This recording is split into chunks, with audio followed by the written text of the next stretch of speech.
Okay, I'm going to start a new Illustrator file, and it's going to be a letter size. I'm going to use my typical horizontal, and if your advanced mode isn't open it. Change this to RGB and high raster effects. Click OK. What I'm going to do is have a black fill with no stroke for now. And I'm going to create an ellipse right here. So I just clicked and held until this popped open. And I'm going to just click on the stage, and I'm just going to create 25 point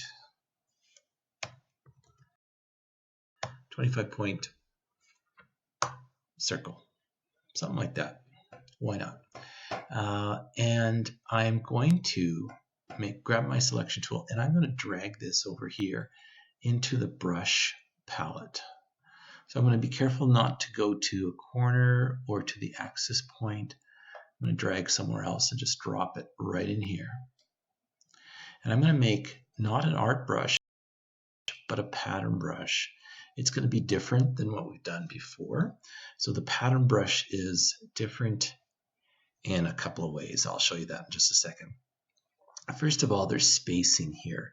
So if I don't change the spacing, it's gonna be just smooth like this just straight line. So I'm gonna add some spacing in here. I'm gonna make this 100% space between the next dot that will appear on my stroke. And I'm going to change that tint method for colorization, and then click OK. And I can just move this off stage, or in this case, I'm just going to delete it. But there it is right there.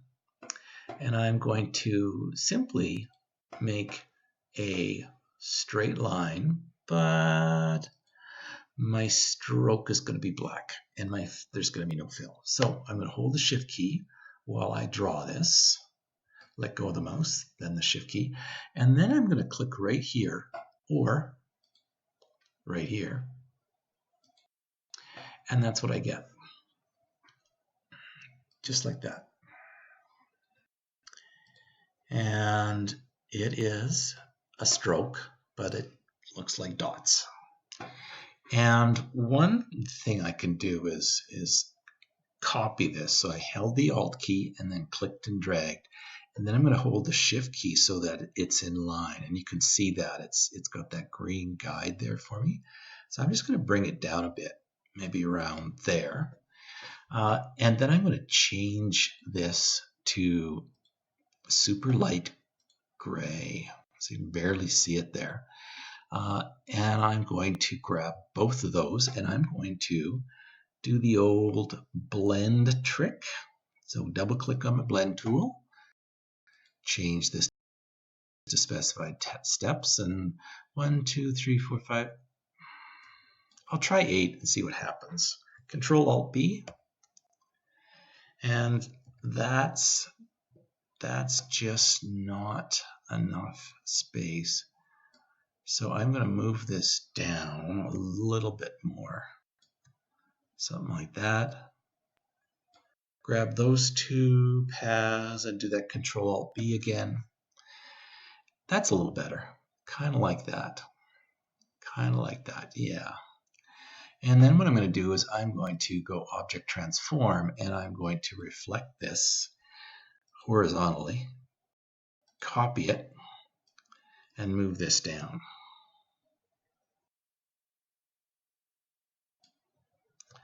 Something like that.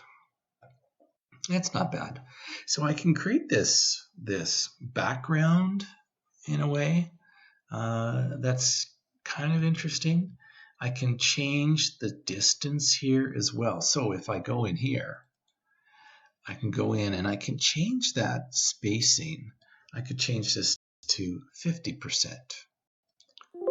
And I can apply it to the strokes that are on my stage right there. Notice how now that space is only half the distance from this point to this point on my circle. That looks pretty good. I don't mind that at all. But I'm going to undo it. I'm going to change that back so that it's 100%. So that's one way to use this pattern brush tool.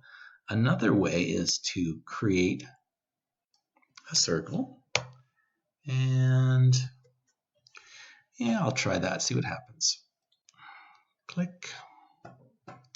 Not too bad. Let's change this stroke to black. To black, to black, to black. Doesn't look very black though, does it?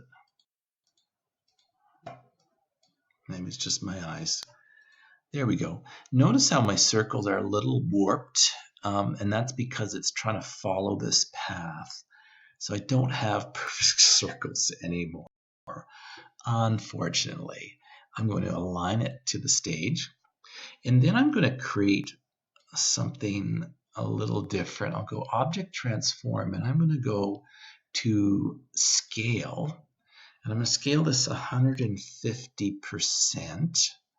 And then I'm going to copy it. Maybe even a little bit more than that.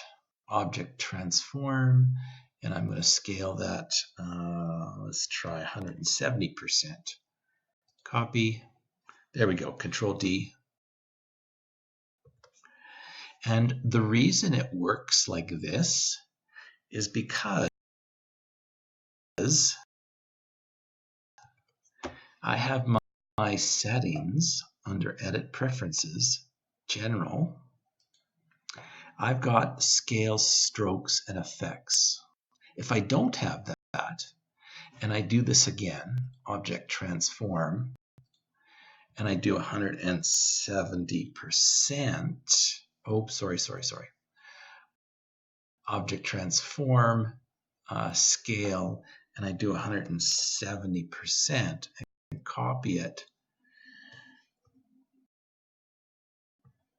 Notice it's not doing the same thing. It's not growing the size of my little circle brush at all. So that's the first step you need to do. Go in here, Edit Preferences, General, and Scale, Strokes, and Effects. There we go. And that means that if I scale this down, those circles are going to get smaller too. They're not going to stay the same 25-point size. So Object Transform, and I'm going to go Scale, and I'll try 150%, see what happens.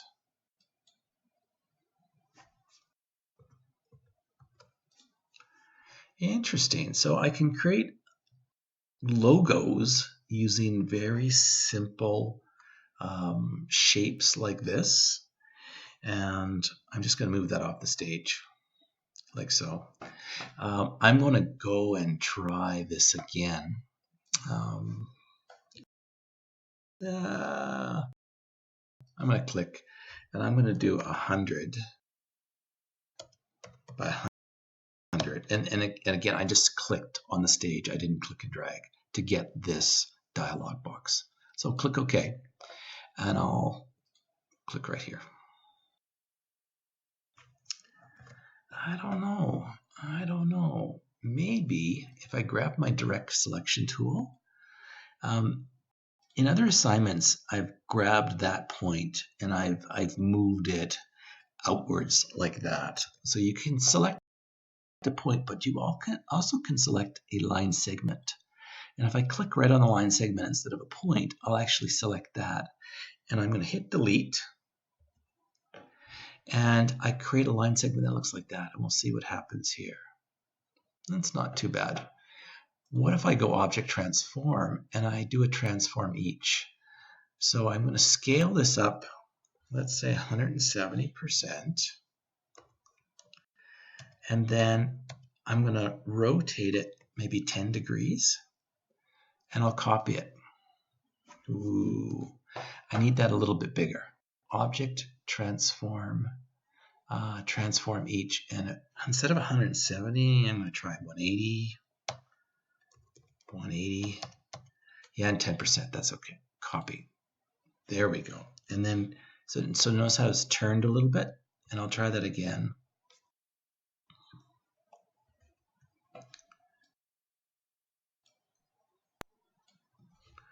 That's not too bad. I don't mind that at all. And if I scale it down, I've got this odd looking thing that could easily transfer into a logo. Now, what happens if I want to change different colors? And you know what, just so we're not confused, I'm just going to delete that. These are my separate paths, and I could change the stroke color of this one. But what if I want to change the color of, say, this one right here, these? So what I need to do is select them and then go up to Object and Expand Appearance. And when I do that, all of these are groups, but now they're paths, they're individual paths. And I could do something like this one right here. So if I click there and go in and select, is it the second one? There we go, the second one. And then I can change this to, I don't know, let's do something like that right there. And then if I open up this one and go to the second group, I can change that one as well. Just like that. And this one, and the second one, and this group here, this, I think it's the there it is, the second one. You just have to figure it out. There we go. So I can create an unusual looking logo with a stroke. Let's say a white stroke. Add another point there. Go to Effect and go to Stylize and drop shadow.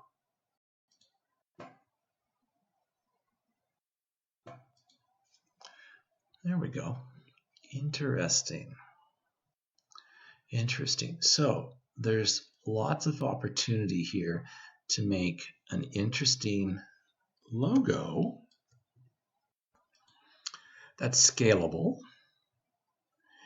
That's quite interesting. Now, what happens? What would happen if, for example, you created a square instead of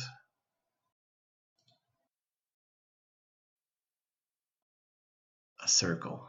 So what happens in that case? Let's do 25 again. And I'm going to drag this right over here into the brush palette. And if this isn't showing like that, it'll still appear. Again, it's a pattern brush. Click OK. And I'm going to space this out. Well, let's try 50%, see what happens. And my colorization, make sure it's tints. There we go. Just going to delete that. And I'll just do a little test here and see what happens. That's not bad. That's not bad at all. What happens if you do a circle? You do a circle. And let's just swap these. So what happens if you do the same thing with this circle and scale it out? Maybe not so it's touching. I don't know. That doesn't look too bad, but It just depends on what kind of design you want to make. Yeah, and what happens if you scale this and you also rotate it a few degrees? What happens then? Check that out. Play around with this. See what sort of interesting designs that are very simple and something that you could create a logo from using very simple shapes. Try that.